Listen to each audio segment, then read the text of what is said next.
हमारे सनातन धर्म में एक बहुत बड़ी प्रथा है श्राद्ध की।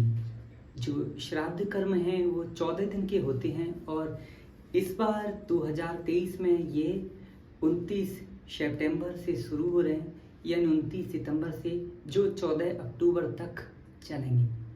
क्या आपको पता है इसके पीछे लॉजिक क्या है? क्योंकि हमारे कई सारे भाई मित्र ऐसा पूछते हैं कि ये इनलॉजिकल है।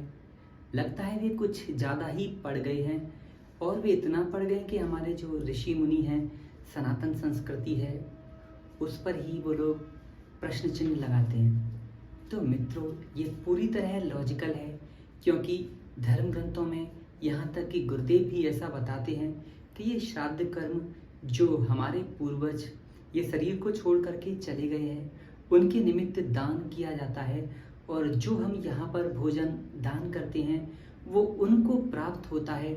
वे पता नहीं किस योनि में हैं, लेकिन वे जिस भी योनि में होते हैं उनको वो उनके भोजन के रूप में प्राप्त होता है।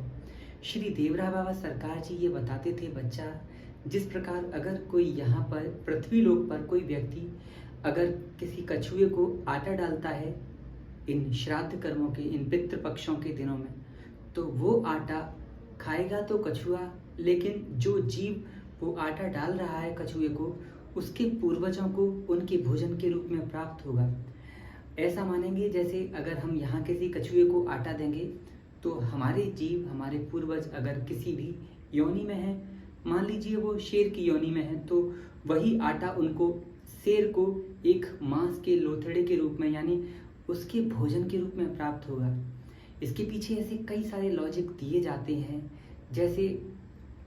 जैसे अगर हम किसी दूसरे देश जाते हैं तो हमें वहाँ की करेंसी को लेना पड़ता है। अपने देश की जो करेंसी है उसको वहाँ की करेंसी के रूप में पहले कन्वर्ट करना होता है और फिर ही वो मुद्रा वहाँ, वो रुपए चल सकते हैं वहाँ। जैसे हम यहाँ के अगर रुपए अमेरिका में ले जाएंगे तो रुपए नहीं चलेंगे, वहाँ की बैंक से हमें वो कन्वर्ट कराने पड़ेंगे, फिर अमेरिका में वो डॉलर के रूप में ही चलेंगे।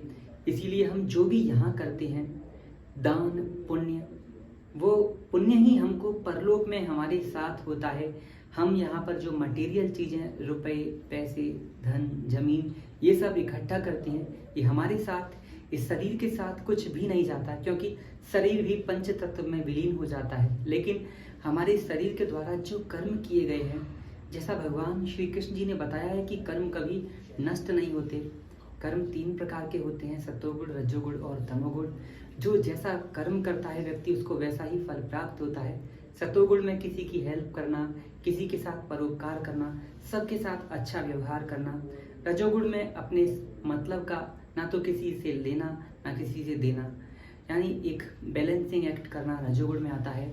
और दूसरे का छीनना, उसको अपराध करना, उसके साथ दंडित कार्य करना, ये तमोगुण में आता है। रजोगुण की वैसे वैरायटीज बहुत ज़्यादा हैं। अपने शरीर के उपभोग के लिए ही कार्य करना वो रजोगुण में आता है। तमोगुण बुराइयों से प्रेरित होकर होता है। इसीलिए जो व्यक्ति जैसा कर्म करता है उसके साथ वैसे ही उसके फल बन जाते हैं। कर्म की एनर्जी बहुत पावरफुल है। ऐसे कई सारे व्हाट्सएप पे लोग तरह तरह के मैसेजेस भेजते हैं कि ये टिफिन सर्विस कोई नासा ने तो शुरू की नहीं अब तक, जो यहाँ से टिफिन ले जाया जाए और ऊपर स्पेस में जाके पूर्वजों को दिया जाए। मित्रों, ना ही कोई भौतिक वस्तु, ना ही कोई मटेरियल, स्पेस शटल, स्पेस यान, रॉकेट उन धामों तक पहुंच सकता, क्योंकि वहां तक मनुष्य की बनाई कोई चीज नहीं पहुंच सकती, प्रकृति की बनाई भी कोई चीज नहीं पहुंच सकती। सिर्फ परमात्मा की द्वारा बनाई ये आत्मा है, इसको ही सूक्ष्म कारण और स्थूल शरीर प्राप्त होते हैं। ये भी एक यौगिक विज्ञान है जिसे ऋषि मुनि ही जानते हैं। हमको तो इतना ही जानना है कि जो हमारे लिए वेद शास्त्र पुराणों में कहा गया है, श्रद्धा और विश्वास के साथ हमें वो करना चाहिए। क्योंकि पहले विश्वास करना होता है, पहले हमको मानना होता है कि भगवान हैं और फिर भगवान के दर्शन प्राप्त होते हैं। भगवान तो हैं ही, पर जैसा ऋषि मुनि कहते हैं वैसे ही चलना चाहिए। उनके सारे मार्ग देखे गए हैं। कभी कभी ऐसा हो जाता है कि लेट हो जाने से या फिर कोई किसी और काम में या किसी सेवा में व्यस्त होने की वजह से वीडियो नहीं आ पाती, तो इसके लिए सॉरी। भगवान का नाम जपते रहिए, हमेशा भगवत गीता, रामायण, इनमें से सीखते रहिए। वेद शास्त्र पुराणों का मनन करिए। गुरुदेव जो जो बताते हैं उसको अक्षर सह मानिए। राधे राधे।